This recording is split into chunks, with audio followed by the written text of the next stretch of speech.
শুভ সকাল বন্ধুরা, সবাই কেমন আছেন? আশা করি সবাই ভালো আছেন। আমি এই যে সকালবেলা রান্নাঘরে একটু শরীরটা খারাপ আছে, তা তবুও রান্না করতে হবে। ভাবছি রান্নাঘরে এসে যে কি রান্না করব। তো যাই হোক, হাজবেন্ড তো ডিউটিতে আছে, সবজি এনে দেওয়ার নেই। তো বাড়িতে ডিম আর সোয়াবিন আছে, ওটাই রেসিপি করব এখন। তো প্রথমে ডিমটাকে ভালো করে ধুয়ে নিই আমি, ভালো করে মানে ভালো করে পোলট্রির ডিমে লাগে না, কসবাইট লাগে না, কিন্তু হাঁসের ডিমে মানে আমি ঘুষে ঘুষে উঠাই। তো যাই হোক, ডিমটাকে বেশি বেশি করে ডিমটাকে ধুয়ে নিলাম, আর আলু বেশি করে কাটলাম। এই কারণে কাটলাম কেন, এই আলুতেই কিন্তু সোয়াবিন আর ডিমের রেসিপি দুটোই আমি করব। বারবার আলু সেদ্ধ করা থেকে একেবারেই কড়াইয়ে আমি সেদ্ধ করে নিলাম, আর এটা পর থেকে আমি ছোট ছোট করে সোয়াবিনের জন্য যেটা আলু আছে সেই আলুটাকে আমি ছোট ছোট করে পিস পিস করে পরে কেটে নেবো। তারপরে করে নিলাম জোগাড়, পেঁয়াজ কাটলাম, ধনে পেঁয়াজ রসুন সব বেটে সব মশলা করবো বলে লঙ্কা সব জোগাড় করলাম।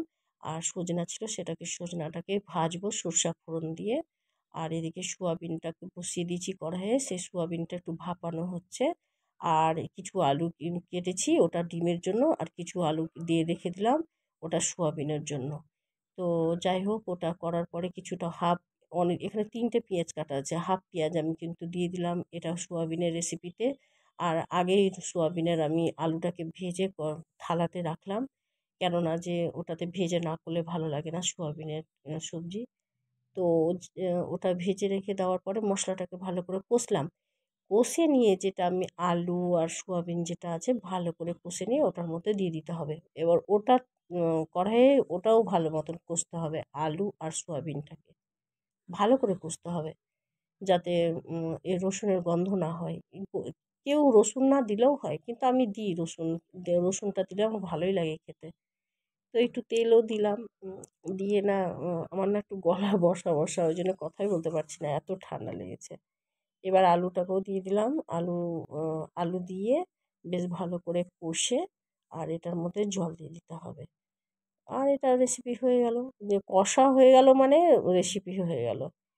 তো তারপরে আসবে সজনাটাকে যে ভাপিয়ে রেখেছিলাম সেটা সর্ষা ফোড়ন করব।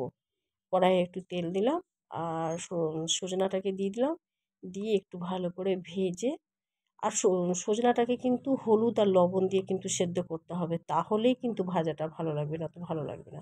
তারপরে ডিমের রেসিপি করব বলে যে বাকি মশলাগুলো, দুটো মশলাই ছিল ওখানে, একটা সবজি দুটো সবজিরই এক জায়গাতেই আমি মশলা করে নিয়েছিলাম। হাফ মশলা আমি দিয়ে দিলাম সোয়াবিনে, আর হাফ মশলা আমি ডিমে দিলাম, দিয়ে না তাড়াতাড়ি করে নিচে নামছি। ও সেলাই শিখতে চলে এসেছে, ওরা অনেকক্ষণই এসে বসে আছে। আমি রান্না করেই তাড়াহুড়া করে নিচে নেমে গেলাম, এসে দেখি যে হ্যাঁ, ওরা বসে আছে। আর আমার আজকে রান্না করতেও দেরি হয়ে গেছে, আজকে সব কাজ করতে দেরি হয়েছে, ওরা বসে রেগে গেছে আমার উপর। ঠিক আছে বন্ধুরা, নমস্কার, ভালো থাকবেন।